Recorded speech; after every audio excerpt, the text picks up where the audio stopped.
Yes, people, what's going on? Welcome to the McKola and Rory podcast. We are back for the 18th episode. It's been a while coming. We do apologize for the delay, but we are now back in full effect here every single Monday on Spotify, Apple, Deezer, Audio Boom, wherever you get your podcast from. We are there. My co-host is here. Rory, how you doing, brother?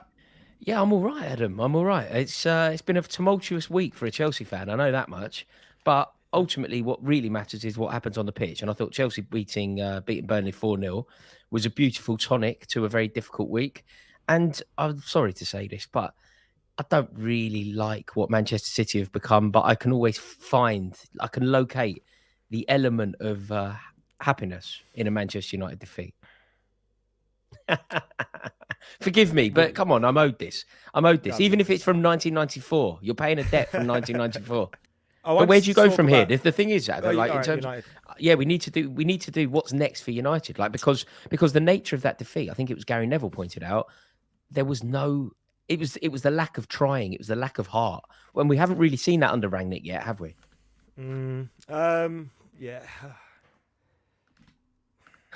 I think Lost for it's words. It's the first time. This is a first for no, Adam it's McKola. I've not really thought about it, you know. I've tried to avoid kind of I know how I feel about it. I feel gutted obviously, but I've not really thought about it. Like we're hearing this morning and I think it's already been rubbished by his agent. So I'll say that to say this. That like Rashford was unhappy with the way things were going at Man United at the minute for him. And it's like you're not playing because you've been poor. And I just feel like there's a lot of people at Man United that are lacking self-awareness. We're lacking leadership. Mhm. We seem disjointed, and I don't just mean leadership on the pitch. Look, we spoke about two teams there who have got great coaches, great infrastructure, great investment. They get their recruitment right. We could talk about Chelsea as well. I know they chop and change managers over the last couple of years or however long, but their recruitment's always been spot on, and their structure around the club's always been spot on. No matter how they've got that, that's what it's been. And Manchester United, we've chucked money at things in the last couple of years, but we've never had the infrastructure in place. We've never had the right recruitment in place. We've chopped and changed managers in a way that doesn't make sense. We've now got an interim manager in charge who I feel is doing a decent job with what he can do. I think he's exposing a lot of the issues which will help the next manager. And I think we're Do, seeing that come to the surface at the do you know minute. And what, I Ad? think it's just a disjointed, this fractured team. The captain, I don't think anyone believes in him. I think a lot of players are no longer believing in themselves, probably don't believe in the coach, probably don't believe in the club. I think if you were a player like Erling Haaland or whoever, yeah, and you had a choice of clubs, Man United is the last team you're going to join. And that's like, I can criticize Harry Maguire here. I can criticize all these different players. But the truth was, when we signed Harry Maguire, although I don't think he's that good and he shouldn't be Man United captain, he was actually a decent centre back when we signed him. Mm. So, and we can say that about a lot of the players we've signed. Like, I think Jadon Sancho has been good for United this season. But next season, let's say he has a poor run of form, people will be going, Jadon Sancho's a problem. Jadon Sancho's not the problem. Do you know what I mean? I just Mm. think the culture at the club is the problem, and it's manifesting in what we see on the pitch. I think that's one thing that was clarified by yesterday's result, and that was that Ralph Rangnick cannot stay in the dugout. I think that there was actually a bit of conjecture suggesting that he was the man, and maybe that if he could get it right, he could take the job on permanently. He looked on helpless yesterday. I thought he just looked so out of his depth, and I know it's difficult because in the opposite dugout you've got Guardiola who's constantly like urging and advising and like totally on the front foot all the time. But I did really think that Ralph Rangnick looked looked like the manager that won Stuttgart and Intertoto Cup in the year 2000. Like that's what he looked like to me. So I think that if we learned one thing from a Manchester United perspective yesterday, it's that Ralph Rangnick will not be manager next year.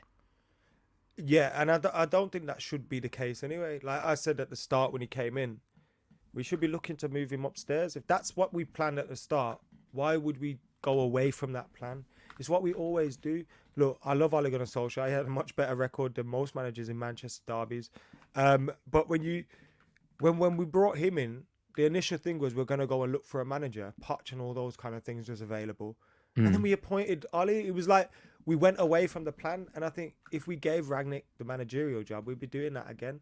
I do think he has to get kind of a little bit more power, a little bit more say in terms of recruitment in the summer, because we've seen what's there at the moment isn't good enough. But look, at the start of the season, let's not mess about. We were saying United could potentially challenge for the league, or at the very least, were guaranteed top 4.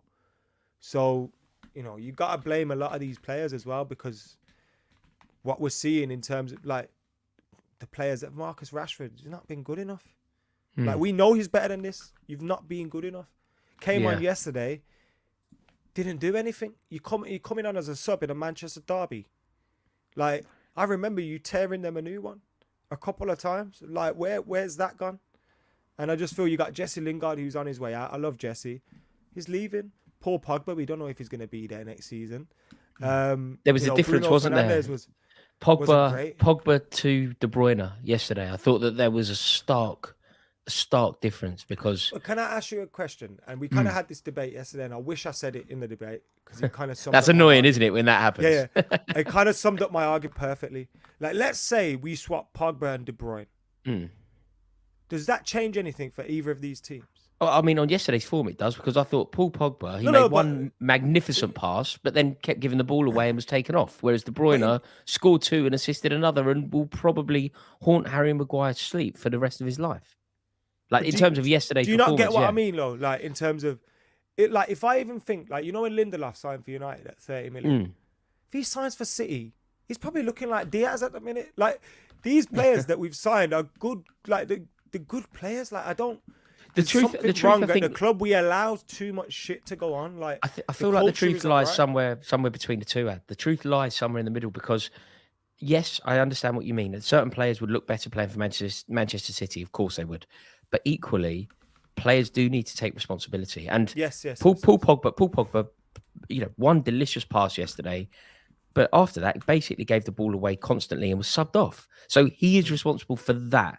Like, Yeah. in terms of all the infrastructure that's built around him and the players that he's playing with and the personnel that coach him and the tactics that he's given, of course, there is an explanation there. But ultimately, he was giving the ball away all the time, and that is his responsibility. I think that's, I think I totally agree with you. We talk about from back to front, you know, when you look at De Gea's kick for the goal, I know we're pointing out a little mistake because he was excellent in terms of his shot stopping.